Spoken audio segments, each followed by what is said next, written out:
Hi, Jeff Ditcher here again. Today I'm going to talk about downloading a file over the internet. Specifically, I'm going to be looking at how a web browser downloads a file. There's other ways to do it, but the web browser is the one people are most familiar with, and they'll kind of work the same way at the end of the day. So we'll use that as a starting point.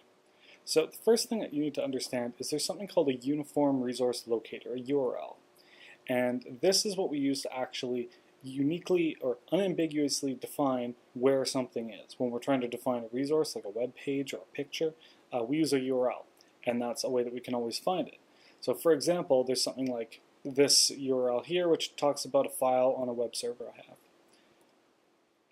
What this really comes down to is there's the HTTP, which is the how we want to get the data. There's the jeffdisher.com, which is the where, it's the machine name. And then there's the index.html, which is the what. So what we're actually requesting, that's the file name there. So web browsers, the HTTP here is actually used by all web browsers. It's the general form that they use. HTTPS is the other one, which is just HTTP, but it's a secure one that's been encrypted. And this term, if anyone's ever wondering, stands for Hypertext Transfer Protocol. So some browsers do other things as well, but this is the basic things they all support.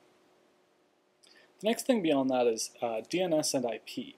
Now, DNS is a domain name system, and IP is just Internet Protocol. Really what this allows us to do is it translates from a machine name into an actual address on the Internet, an address in often a very physical sense, the actual location where we can look up the data. So the IP address is what the Internet itself uses to try and understand how to send data around, how to find things. So the domain name system is what allows us to translate between these. So we can actually have a domain name like jeffdisher.com, and we can ask a domain name server to translate the domain name into an IP address that then we can use when trying to connect to the machine. This is something that, first of all, there's a few reasons why this is important, why you'd need this. It's first of all easier to remember from just human usability point of view, because the domain names are often a brand or a title or something that we already associate with the data we're trying to look up, not just some abstract number. The other thing is that the IP address can change over time based on certain things that would be going on. There's a bunch of reasons why it can happen, but basically the domain name might not always have the same IP address. So we need that to be able to make sure that we're looking for the machine name itself, not just where it happens to be located or how to find it, because those are actually different things.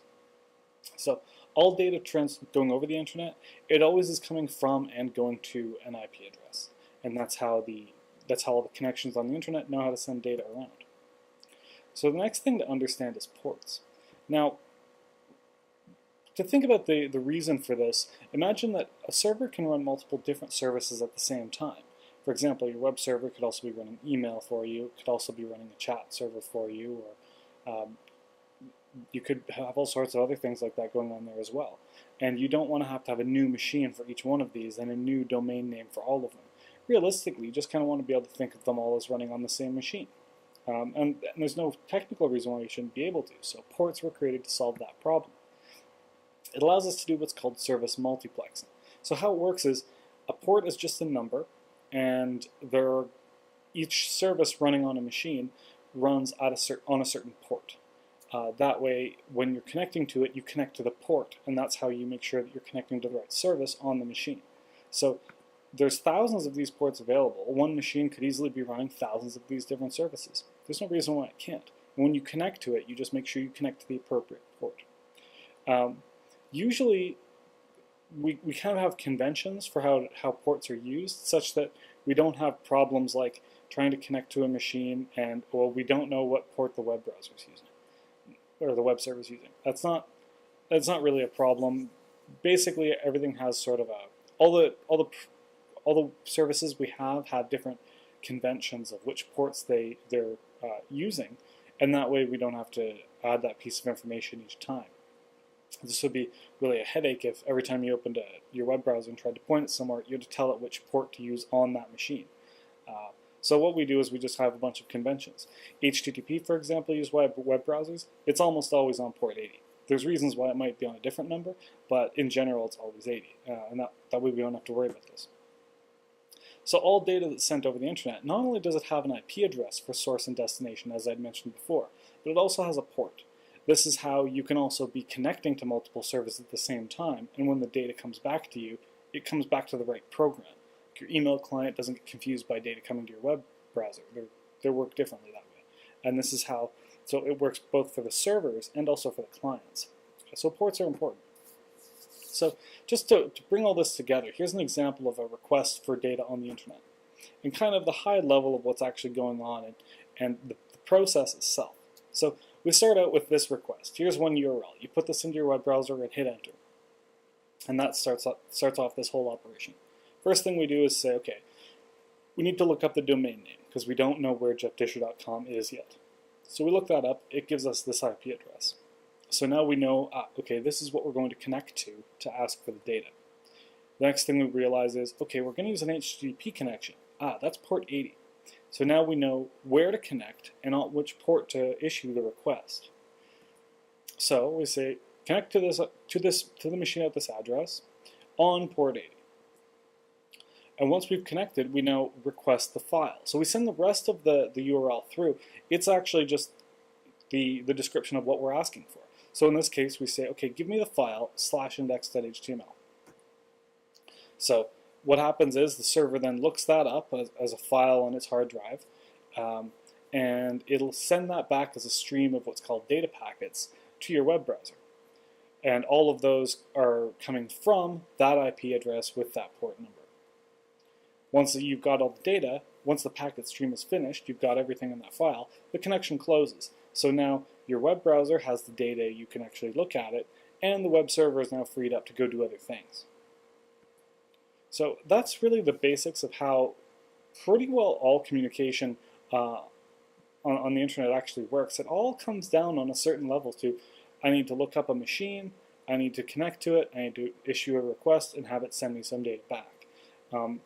Pretty well everything works in this principle. There's some much more complicated systems as well, and some things which are like this but are based on a few more kind of intricate ideas. But for the most part, this is how everything works. And web browsers, definitely, this is what they do. So if you're ever wondering about that, this is basically how to think about it. Now the other thing that I wanted to point out is a lot of people think that the www dot that's put in front of a lot of domain names is actually important and that it means something. And the answer is that it's as important as you saying anything else as part of the domain name. It was just a convention people used to use when they'd have a bunch of machines and they'd have, well, one was the web server, one was the mail server, so they'd give them these names just so they uniquely knew which one they were talking about, because they were usually different actual computers. Now it's something that we just kind of inherited as just a pattern, but as you could see in the example before, the jeffdisher.com, it didn't have the www in front of it. Basically, when I was putting together the server, it just didn't add anything to it, so I don't have that. But basically, it can be anything you want or nothing at all can go there. So it's the HTTP really that tells you you're talking to a web server. That's the important thing. So anyway, I hope that kind of is useful and explains how the basics of this work. Send me an email if you have any questions or any sort of other comments, and I'll see if I can put something together for you. Thanks. Bye.